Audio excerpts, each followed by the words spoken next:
Europe 1, 8h44. Il a été sacré hier vice-champion de France d'équitation. Bon, je n'ai plus de 40 ans, mais quand même. C'est Nicolas Canteloup.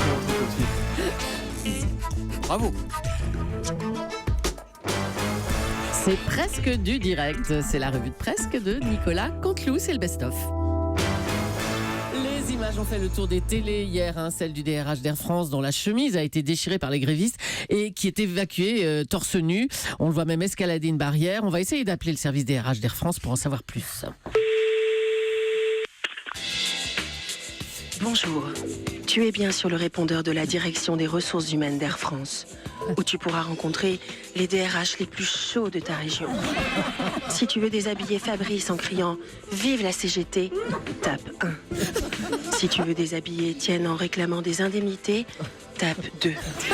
Si tu veux que Jean-Michel te garantisse un emploi sur 3 ans, tu peux te toucher. Oh oui, te toucher comme un vilain employé.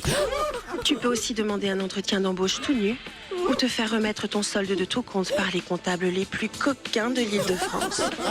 Alors viens t'éclater avec nous au service DRH d'Air France. Oh là là, non. Le service des négociations salariales les plus chaudes du moment. Oui, on l'a bien compris. Merci, mademoiselle. Ça a l'air pas mal, hein. Ça intéresse Nicolas Barré.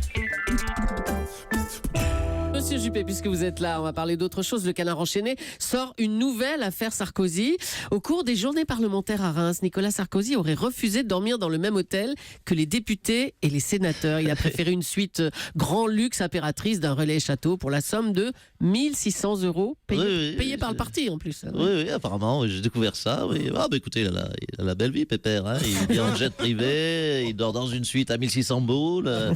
Attendez, je regarde la note de Minipar tout de même. Minibar, ça donne 64 bouteilles de champagne pour un montant de 16 300 €.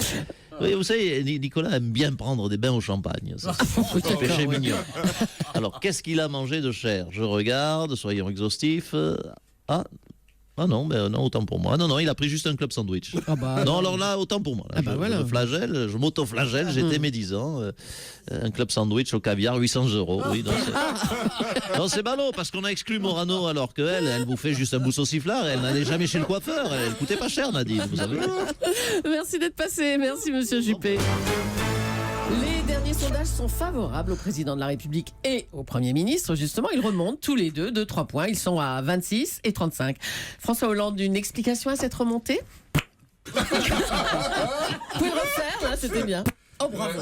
Ah, mais non, ça résume ma pensée. Non, aucune idée. Cette remontée, je ne vois pas. Non, mais franchement, je cherche depuis hier ce qu'on a pu faire de bien. Mais non, Mme Polony, vous avez eu une idée qui vous vient spontanément? Non, spontanément. Non. Non, moi, j'ai peut-être une piste. Il y a une semaine, j'ai opéré un vrai changement à l'Élysée. Ah bon. Oui, j'ai changé d'eau de toilette. Je suis passé de vétiver à bergamote. Et bon, mais ça vaut quand même pas 3 points de remonter dans les sondages.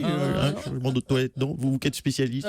Non, ça vaut pas 3 points, non. Même pas un. Mais il n'y a pas une décision importante que vous auriez prise? Je sais pas, moi, une bonne initiative, monsieur Hollande? Ah, mais non. Ah, non, je le saurais. Hein. Non, le chômage baisse pas, les syndicalistes veulent pas me serrer la main, les policiers gueulent. Non, ça reste globalement le même bordel ambiant. Non. Attendez, je vais demander à mon fidèle conseiller, mon directeur de communication, Gaspard Grandzer. Il est bien mon Grandzer. Est-ce que vous avez souvenir, chez Gaspard, est-ce que vous avez souvenir que j'ai fait quelque chose de bien, de positif récemment, de la main droite ou même de la main gauche? Non, je vois pas, monsieur le président, non. Ah si, vous avez changé d'eau de toilette. Oui, non, mais ça je sais, j'ai déjà évoqué. Mais un autre truc bien, mon cher Gaspard. Bah non, ça se saurait, hein. Ah, il est bien, mon Gaspard. Parfait. Ah, il est honnête, et puis il est synthétique, il sait faire la synthèse.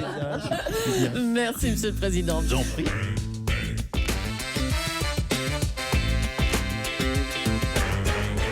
Une personne née avec des attributs masculins et féminins a officiellement été reconnue de sexe neutre. Excusez-moi. Ah, Bonjour, c'est Miss Oscar. on vous avait reconnu. Oui, l'homme qui ne reste jamais neutre quand on parle de problèmes sexuels. Alors, vous aviez une question, monsieur Strauss-Kahn? Oui, je voudrais juste savoir si moi aussi je peux faire changer mon état civil. Je voudrais remplacer le mot masculin. Ah bon, bah alors quoi, vous ne voulez plus qu'on lise sexe masculin sur vos papiers d'identité? Vous voulez qu'on lise que vous êtes de quel sexe alors? Gros. Oh non. Gigantesque, si vous préférez. Massif, colossal, copieux, ça me va aussi. Donc, est-ce que le tribunal de Tours pourrait s'arranger pour que sur mes papiers, on lise sexe gigantesque? Bon, bah écoutez, on va leur C'est fin, transmettre c'est votre léger, ça demande. passe tout seul C'est le matin. magnifique.